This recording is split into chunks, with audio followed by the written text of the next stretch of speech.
Friends, आप सभी का स्वागत है मेरे YouTube चैनल पर। आज मैं आप लोगों के लिए लेकर आया हूँ नागपुरी प्रैक्टिस सेट 3।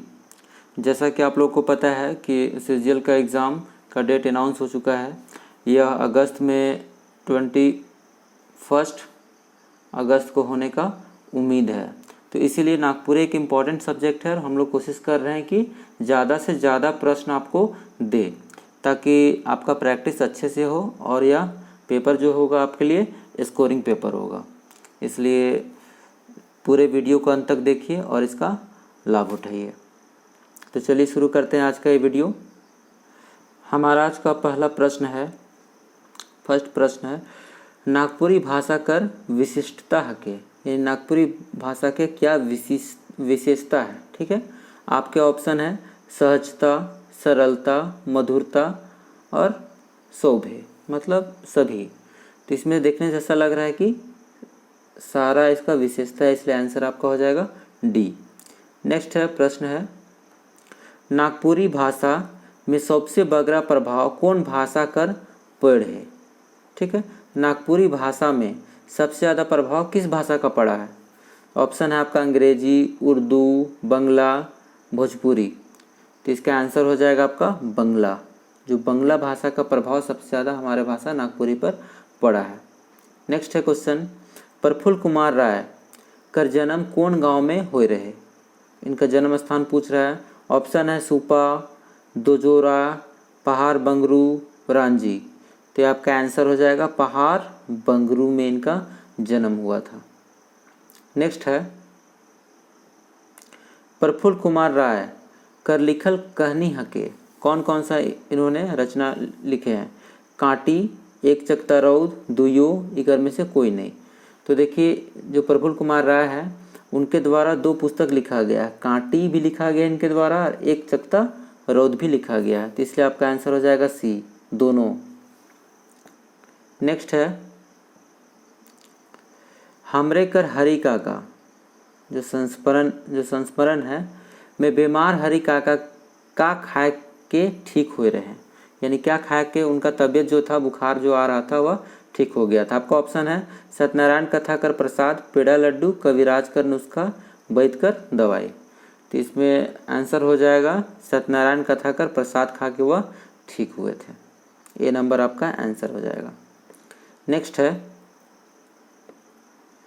समय सोना की कौन मैथिका कर रचना है। जो समय सोना है के, इसका रचना किस रूप में है। कहानी के रूप में है, कविता के रूप में है, गीत के रूप में है कि निबंध के रूप में है। तो ये जो है आपका निबंध के रूप में है।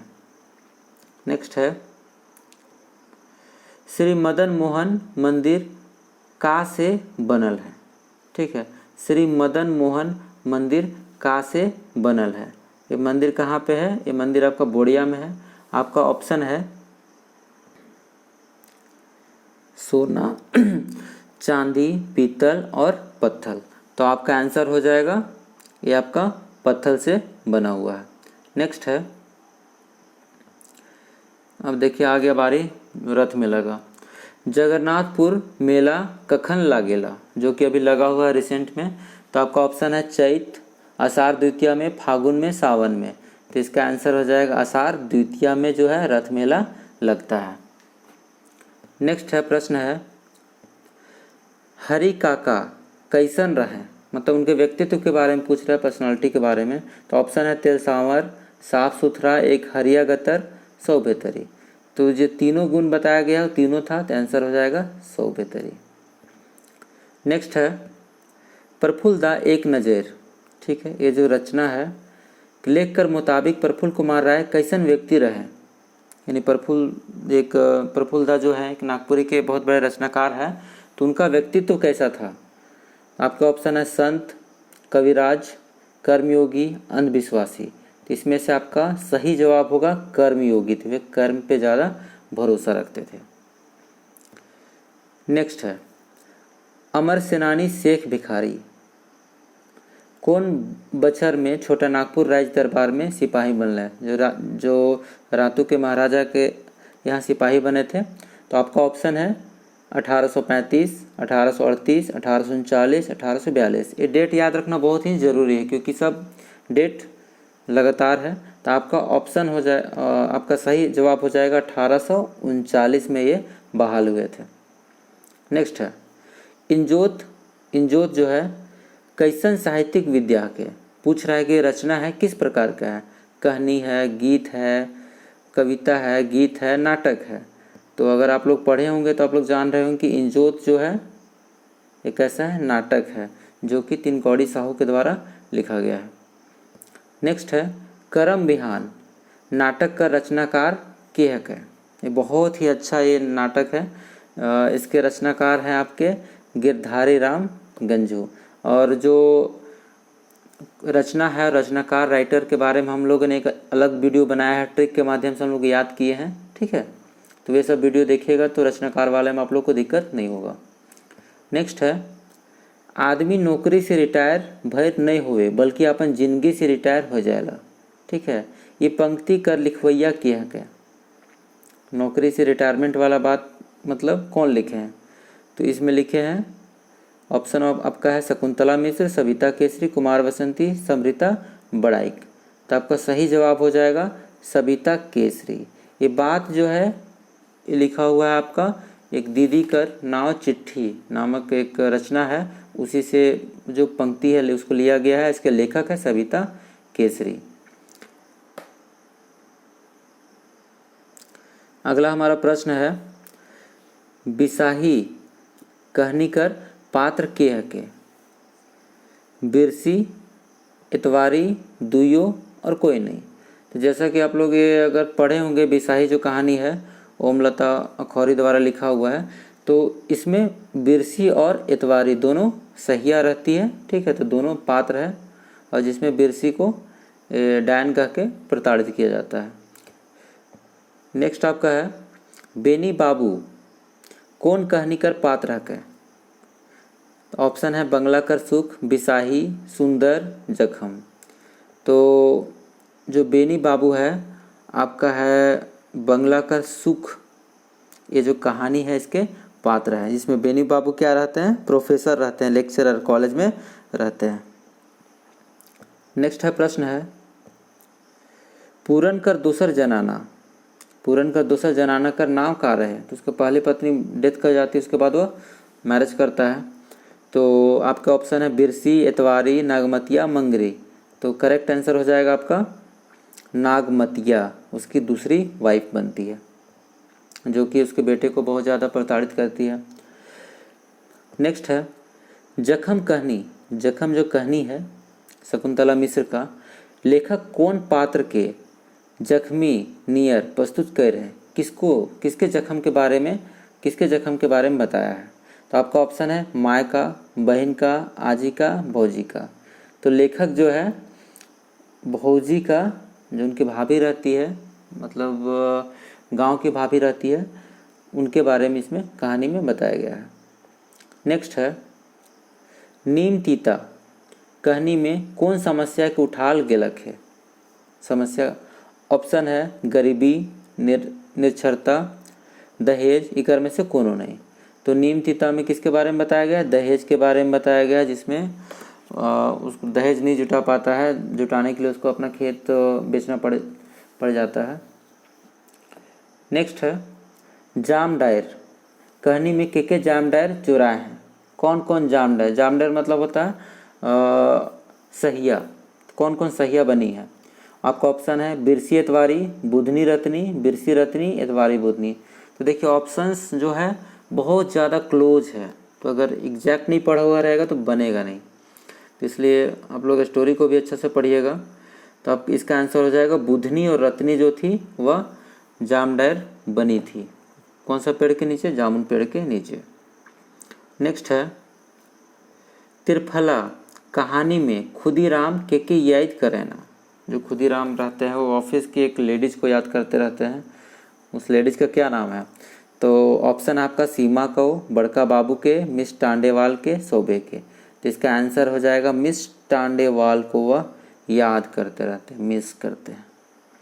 नेक्स्ट है झारखंड का धरती में का पावल जाएला। सब पाया जाता है, बॉक्साइट भी, यूरेनियम भी, कोयला भी, तो सौभे आपका इसका आंसर हो जाएगा सारा। नेक्स्ट है कोराम्बे वासुदेव राय कौन बेराकर गीतक है? तो कोराम्बे वासुदेव राय जो रामचरण के द्वारा लिखा गया है, तो किस समय इसको गाया जाता है? तो आपका ऑप्शन है पहल संझा, अधरतिया, भिनसरिया, दोपहरिया। तो इसको गाने का सही समय है आधा रात को, अधरतिया। ठीक है। नेक्स्ट है माय कर दुलार कविता में कवि केकर पावल पाछे माय के बिसराय के बात कही है? तो सबको पता है किसको पाने के बाद आदमी लोग अपनी माँ को भूल जाता है। तो ऑप्शन देख लेते हैं एक बार, पैसा पाने के बाद, नौकरी पाने के बाद, तिरिया मतलब पत्नी को पाने के बाद, या सौभे। तो इसका करेक्ट आंसर होगा पत्नी या फिर तिरिया को पाने के बाद, या फिर जो जनाना को पाने के बाद अपने माँ को भूल जाता है। नेक्स्ट है मवैत उके डेसवाय कर्तव्य से जे कतराय हरि जाप नहीं करे नाम अमर लिखल जाए। ठीक है। तो ये जो एक कविता है उसका कुछ पंक्ति है। ठीक है। तो पूछ भी रहा है कि किस कविता से इसको लिया गया इस पंक्ति को। ठीक है। तो आपके ऑप्शन है माय कर दुलार, कोराम्बे वासुदेव राय, धरती है रतन, निज करम। तो ये आंसर हो जाएगा आपका निज करम, जिसमें लेखक सभी लोगों से निवेदन करता है कि प्रभु का जाप करो, भगवान का नाम लिया करो। तो आंसर हो जाएगा निज करम। नेक्स्ट है तोर बिना कविता का रचनाकार के है? ऑप्शन है पार्थनंद तिवारी, मधुसूदन दुबे, धनंजय नाथ तिवारी, इलियास मजीद। तो इसका करेक्ट आंसर हो जाएगा मधुसूदन दुबे ने लिखा है तोर बिना, जिसमें वो प्रेमिका के बारे में बताता है, अपने ज़िंदगी का विश्लेषण करता है। नेक्स्ट है गणेश वंदना। गणेश वंदना काव्य का रचना कौन रूप में है? गणेश वंदना इसको हनुमान सिंह ने लिखा है। तो इसको किस रूप में दिया गया है? ठीक है। तो आपका ऑप्शन है कविता, गद्यात्मक पद समझिए, गीत, सौभे होना चाहिए।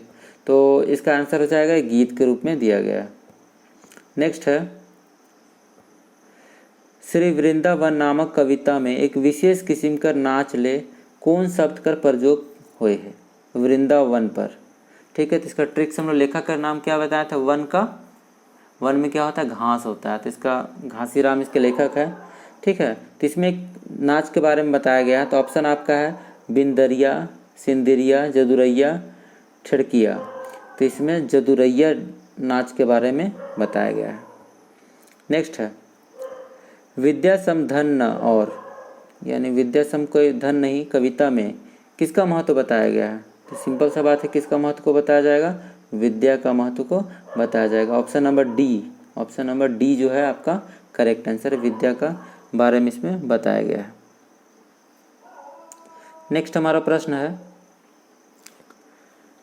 मनमोहनी कविता में कौन श्रृंगारिक अलंकार कर वर्णन है? जो मनमोहनी कविता है इसमें किस कौन कौन श्रृंगार का बात है? तो ऑप्शन है खंभिया, झिका, कुंडल। तो इसमें सबका तीनों का जिक्र हुआ है, तो सौभेकर आपका आंसर हो जाएगा, आंसर डी हो जाएगा। नेक्स्ट है दिक्पाल राम देवघरिया लेखक है, कौन परियाकर नागपुरी कवि मानल जाएगा? मतलब समय पूछ रहा है, आधुनिक, पुराना या फिर मध्य। तो आपका ऑप्शन है पुराना, नवा, मध्य। तो इसका आंसर हो जाएगा मिडिल टाइम का, मध्य परिया का इनको कवि माना जाता है, दिक्पाल राम देवघरिया का। राम रघुवरे कविता का नाम है। कविता में कौन बाजा बाजे वर्णन है? ढाक, दुदुम्भी, मांदर, नंगाड़ा। तो इसका सही आंसर हो जाएगा दुदुम्भी, दुदुम्भी बाजा। दुदुम्भी आप लोग देखे हैं ना, लड़ाई उड़ाई के समय में बजाता था दुदुम्भी बाजा। ठीक है। नेक्स्ट है बाजा कविता में कविता कर मुताबिक लोहार परिवार में कौन बाजा विशेष रूप से बाजल जाएगा? ऑप्शन है कुटासी, झांझर, दुदुम्भी, सौभे। तो इसमें देखिए कि लोहार परिवार लोहा से जुड़ा हुआ काम करता है, तो सबसे ज़्यादा क्या चीज़ का यूज़ करता है? कुटासी का। तो इसमें कुटासी का जिक्र किया गया है। नेक्स्ट है वन में सियार कैसन आवाज़ निकसात रहे, कैसा आवाज़ निकसाएगा? कांदे कर, भागे कर, निंदाए कर या हुआ हुआ। CR कैसा करता है? हुआ हुआ करता है। दैट मीन्स डी आपका आंसर हो जाएगा। नेक्स्ट है प्रश्न हमारा, झारखंड वंदन के लेखक कौन है या के लेख हैं? ऑप्शन है प्रफुल्ल कुमार राय, नईमुद्दीन मिर्दाहा, मधु मंसूरी, हंसमुख, मृत्युंजयनाथ शर्मा। तो इस चारों ऑप्शन में आपका करेक्ट आंसर हो जाएगा मृत्युंजयनाथ शर्मा। तो आप लोग ध्यान दे रहे होंगे तो देख रहे होंगे कि जो रचनाकार है उससे प्रश्न बहुत ज़्यादा आता है। तो ये पोर्शन आपका एनी हाउ कंप्लीट होना चाहिए। नेक्स्ट है, वसुधा के देहु जीवन कविता में धरती के का कहल जाए है? धरती को क्या बोला गया? ऑप्शन है अंबर, माय, वसुधा, इकर में से कोई नहीं। तो आपका आंसर हो जाएगा धरती को बोला गया है वसुधा बोला गया है। नेक्स्ट आपका ऑप्शन है, संगे चलब जो है कविता में जगाए के लिए कौन बाजा के फूके कहल गेले है? कौन बाजा को बजाने के लिए बोला गया है? मांदर, दुदुम्भी, बंसरी, रणभेरी। तो इसमें आंसर हो जाएगा रणभेरी बजाने का बात हुआ है संगे चलब कविता में। नेक्स्ट है, शीतक बूंद कविता में कवि मनु का जिंदगी कर तुलना केकर से कर है? मनुष्य का जिंदगी की तुलना किससे किया गया है? ऑप्शन है आपका पानी से, बर्फ से, शीतक बूंद से, सौभे। तो आपका आंसर हो जाएगा शीत का बूंद से। जैसा कि शीर्षक है शीतक बूंद, तो उसी हिसाब से इसका तुलना किससे किया गया है? शीत के बूंद से तुलना किया गया है मनुष्य के जिंदगी को, और उसके बारे में अच्छा से विश्लेषण किया गया है, बताया गया है। नेक्स्ट है प्रश्न है, बसंत जो है कविता कोयल कर कखन सुनेले मिलेला? ठीक है, मतलब कोयल का बोली कब सुनने के लिए मिलता है? ऑप्शन है अम्बा मजरते, अम्बा पाकले, अम्बा टपकते, अम्बा सिराते। तो आपका करेक्ट आंसर हो जाएगा अम्बा जब मजरता है तब कोयल का आवाज़ हम लोग को सुनाई पड़ता है। नेक्स्ट है प्रश्न है, हेठे देल में कौन नागपुरी साहित्यकार भारतीय प्रशासनिक सेवा कर अधिकारी रहे? कौन थे? तो ऑप्शन है आपका मधुसूदन दुबे, धनेंद्र प्रवाही, कृष्ण कलाधर, द्वारिकानाथ सिन्हा। तो आपका करेक्ट आंसर हो जाएगा जो द्वारिकानाथ सिन्हा थे वह प्रशासनिक सेवा का अधिकारी थे, और उसके साथ में ही वह लेखन का काम करते थे। नेक्स्ट है, आवाहन कविता का रचनाकार के हैं? फिर देखिए रचनाकार पूछा गया है। तो आपका ऑप्शन है रणविजय नाथ साहदेव, चंद्रदेव सिंह, कुमारी वसंती, गिरधारी राम गंजू। तो आपका करेक्ट आंसर हो जाएगा आवाहन जो कविता है चंद्रदेव सिंह के द्वारा लिखा गया है। नेक्स्ट है, माटी कविता कौन रूप में लिखल गेलक है? जो माटी कविता है, तो आपका ऑप्शन है गद्य गीत, लोक गाथा गीत, नाट्य गीत, सौभे। तो आंसर हो जाएगा आपका गद्य, आंसर आपका है गद्य गीत के बारे के रूप में इसको माटी कविता को लिखा गया है। ठीक है, तो आज का लास्ट हो गया। इसका नेक्स्ट पार्ट में और हम 60 क्वेश्चंस करेंगे तो हम लोग का 100 क्वेश्चंस पूरा हो जाएगा। अगर आप लोग को वीडियो अच्छा लग रहा होगा तो कमेंट करके बताइएगा, और चैनल को सब्सक्राइब कीजिएगा ताकि मुझे भी थोड़ा मोटिवेशन मिले, और आप लोग एग्ज़ाम के लिए लग जाइए अच्छे से ताकि एग्ज़ाम आप लोग का क्लियर हो, क्योंकि 1 पेज एग्ज़ाम है। तो इसमें एक बार एग्ज़ाम ख़राब गया तो फिर अगला मौका आप लोग को मिलना नहीं है। ठीक है, thanks for watching, thank you.